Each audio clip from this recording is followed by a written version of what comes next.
It was just after 3 p.m. in Hermosillo, a normal Saturday buzzing with the energy of Day of the Dead preparations. Families filled the aisles of Waldo's, hunting for decorations, candles, and last-minute gifts. The air was festive, cheerful, until suddenly, it wasn't. Without warning, an explosion shattered the calm. Witnesses say the sound was so loud it shook nearby buildings, sending glass and debris flying across the street. In seconds, thick black smoke poured out from the windows, turning the store into a burning maze of confusion and fear. People screamed, tripped, and tried to find their way through the darkness as the fire spread faster than anyone could react. Many thought it was a small electrical spark, until they saw flames crawling up the walls and swallowing everything in sight. Mothers clutched their children. Workers rushed toward the exits, and bystanders outside tried to break open windows to help. But the heat was unbearable. Those trapped inside could barely breathe as the smoke thickened. Emergency calls flooded in. Sirens echoed through the city. Firefighters arrived within minutes, but what they faced was unlike anything they'd seen in years. A structure engulfed in flames, windows bursting one by one like bombs.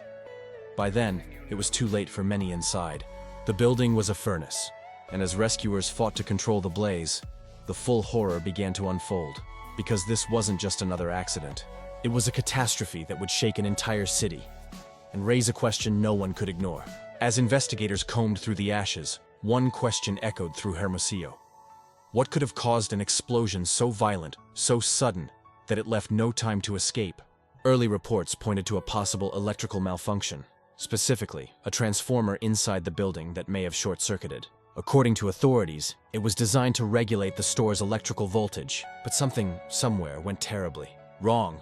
Witnesses outside claimed they heard a loud pop just before the fire erupted, a sound many described as an electrical blast. The lights reportedly flickered moments before the explosion, hinting that this wasn't a gas leak or an accident involving flammable goods, but something within the power system itself. Sonora's Attorney General, Gustavo Salas Chavez, confirmed that the preliminary evidence doesn't suggest intentional arson.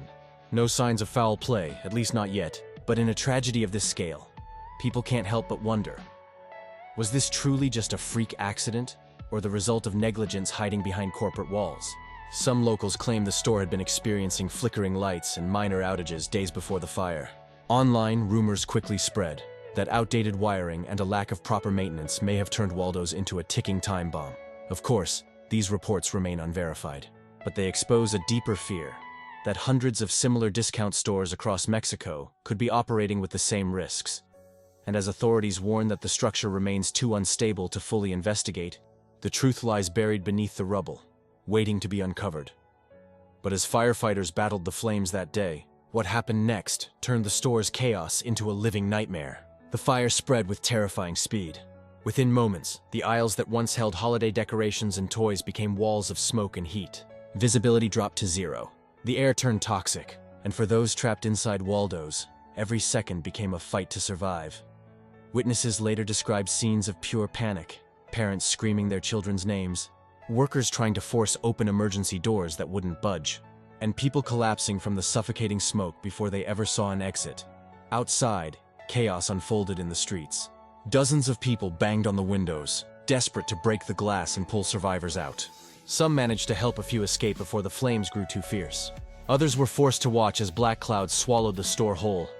It took firefighters hours to get the blaze under control. Each attempt to enter was met with blistering heat and collapsing debris. The smoke was so thick that even with masks, rescuers struggled to breathe. Several firefighters were treated for exhaustion and inhalation injuries, but they refused to stop. Inside, the true horror was only beginning to reveal itself. As teams finally breached the ruins, they found that many victims hadn't been burned at all. They had lost consciousness from inhaling toxic fumes long before the flames reached them. By the time the last ember was extinguished, the sun had set over Hermosillo. The streets that had been filled with sirens now echoed with silence and disbelief. Families waited behind barricades praying for news, any news. But most would hear only the worst, and when the death toll was finally confirmed, the numbers were devastating. 23 lives lost. 12 others are fighting for theirs in hospitals across the city. But behind those numbers were faces, children, mothers, workers, ordinary people who never made it home that day. And as the city mourned, a question began to stir. Could any of this have been prevented? When the smoke finally cleared, Hermosillo was left in stunned silence. The Day of the Dead, a time meant to honor ancestors, had turned into a day of mourning for 23 new souls. Among the victims were children. Families who had entered Waldo's together, laughing and shopping for decorations, were separated forever in an instant. Some parents escaped with burns and smoke injuries, only to realize their children never made it out. Others waited outside hospitals, clinging to hope that soon faded into heartbreak.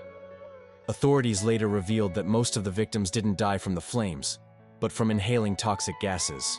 It wasn't the fire that took them first. It was the air they breathed. The poison spread faster than the flames, silently stealing lives before rescuers could reach them. In the following days, photos began circulating, smiling faces now frozen in memory. A young girl holding sugar skulls, a father of 3 who worked at the store to provide for his family, a grandmother who had stopped by for candles. Their stories became symbols of a tragedy that felt almost too cruel to comprehend. Across Hermosillo, makeshift memorials appeared overnight. Candles, flowers, and handwritten notes covered the fences around the burned-out store.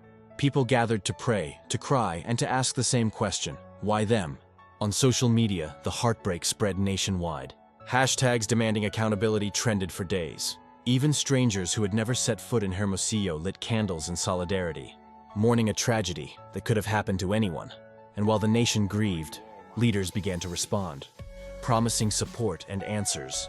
Because for the families left behind, no official statement could ever fill the silence that followed that day.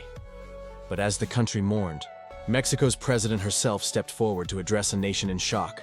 As dawn broke over Hermosillo the next morning, the city was unrecognizable, its streets blanketed in grief. The smell of smoke still hung in the air as mourners gathered near the ruins, clutching candles, flowers, and photos of loved ones lost. What was meant to be a weekend of remembrance for the Day of the Dead had transformed into a national tragedy. A day when families usually built altars for ancestors now saw them preparing funerals for their own. News of Waldo's fire spread rapidly across Mexico, dominating headlines and sparking an outpouring of sorrow online. The death toll, 23 lives, became a grim symbol of how quickly celebration can turn into catastrophe. President Claudia Sheinbaum responded publicly within hours. In a somber post on X, she expressed her condolences to the victims' families and announced she had spoken directly with Sonora's governor, Alfonso Durazo. She promised that the federal government would provide whatever support was necessary, from medical aid to psychological care for survivors. Have instructed the Secretary of the Interior to send a support team to assist the families and those injured, she wrote. Her message was clear. Mexico was not going to stand by silently. But beyond words and sympathy, there was a sense of collective disbelief and quiet anger. Citizens wanted to know how this could have happened in the heart of a bustling city, inside a store where families shop every week. For many, the tragedy struck deeper because of its timing. The Day of the Dead is meant to celebrate life, love, and legacy, a sacred reminder that the dead are never truly gone.